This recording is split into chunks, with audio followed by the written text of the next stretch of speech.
Well, hello there, chums. Right, I found this little sneaky cheat. Now, I wouldn't mess around in this menu because this is a dev's menu or a debug menu that I've found completely by accident while trying to work out how to get that Lagthorn to work earlier. And yeah, this is a dodgy cheat.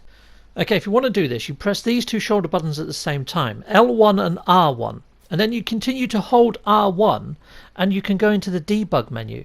Using X will make a selection and using circle will take you back a menu. You have to keep R1 held the whole time while you're doing this, and there's all sorts of menus here. You can turn on an FPS counter, performance indicators, you can go into optimization mode, and if you do go to optimization mode and optimize every room, I ended up somehow getting teleported all the way back to the start of the game.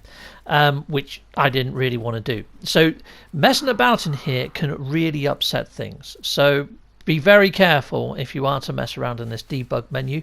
Like I said, I brought this up completely by accident. When I was trying to work out how to use my new sort of Lagthorn, because there's no sort of tutorial, I just pressed all the buttons and I got this debug menu appear. And then after a little bit of mucking about, I managed to get it to work. You can teleport around the map to different exits.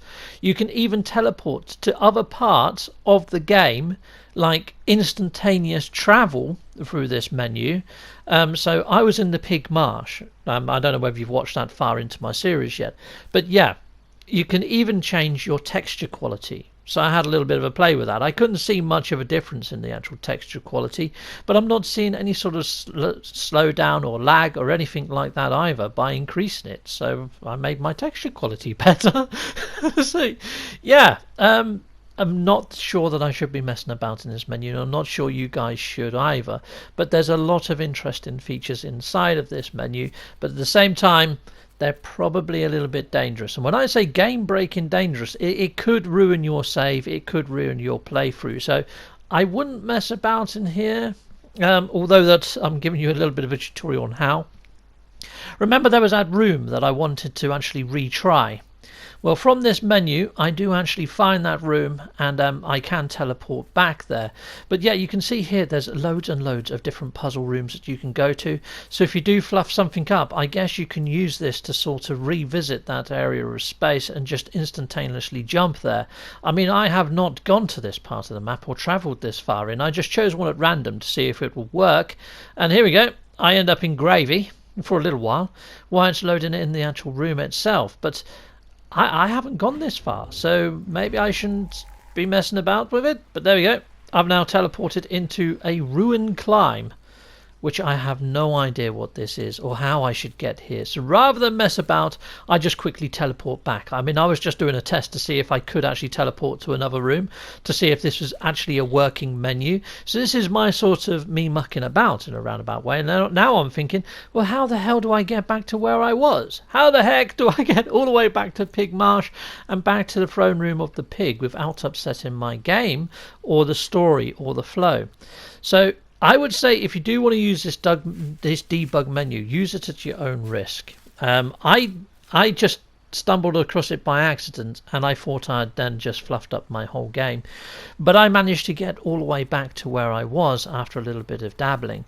However, since I thought, well, I might as well dabble a little bit more, I thought I would try and get myself to that puzzle room that I couldn't do earlier and see if I could actually do it. So here we go. I'm just trying to work out how to get back there. So here we are.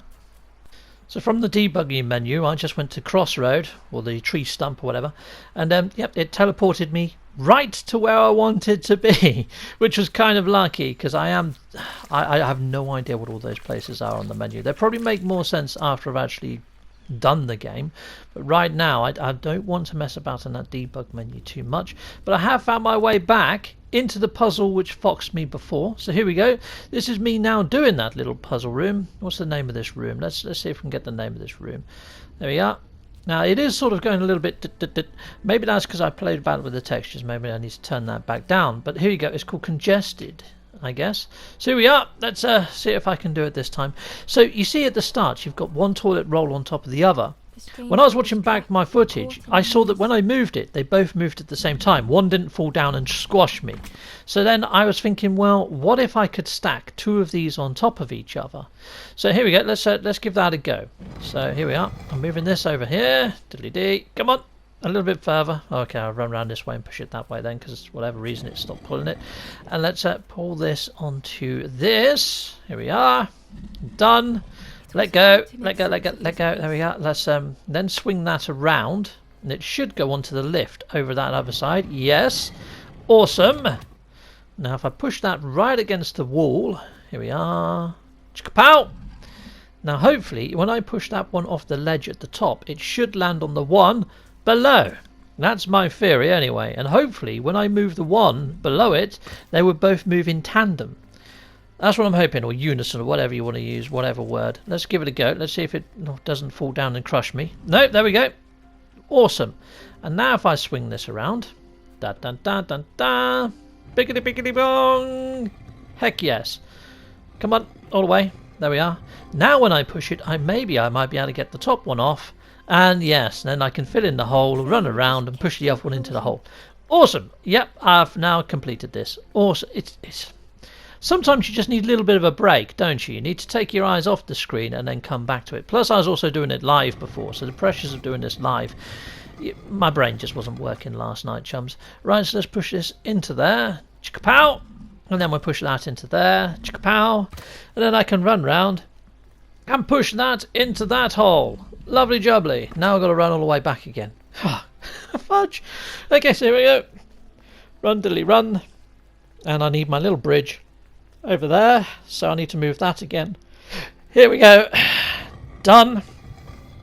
And that's that. Now I can go get the ember from the cage. And I should be able to awaken my little friend. Awesome. So yeah. Now hopefully when I get all the way back to where I was in the actual game of play, hopefully if I do something and create a save, hopefully it's going to save the fact that I've already rescued this little ember.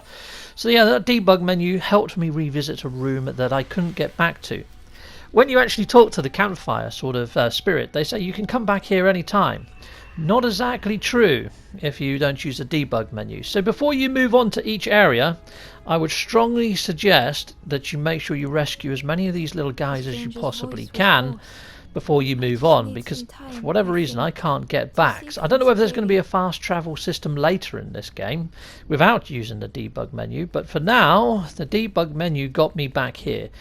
So yeah, it's got a use, but should you use it? I don't think you should, but if you do bring it up by accident, that's how you can get rid of it again. You just press L and R again to get rid of it.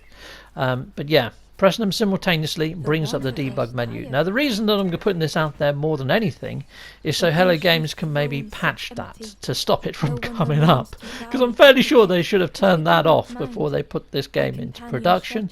But at the same time, if you have moved forwards into the game thinking that you can come backwards, this is a good way of actually coming backwards, but just be very careful. Don't go and jump too far ahead or past any of the story elements that you haven't already done. I want to say a massive great big thank you for watching my video, and also another thank you to all of my Patreon backers. And yes, if you want to back me over on Patreon, see the video description for links on how to do so. Check out all the tiers, there's something there for pretty much everyone. I also have YouTube membership.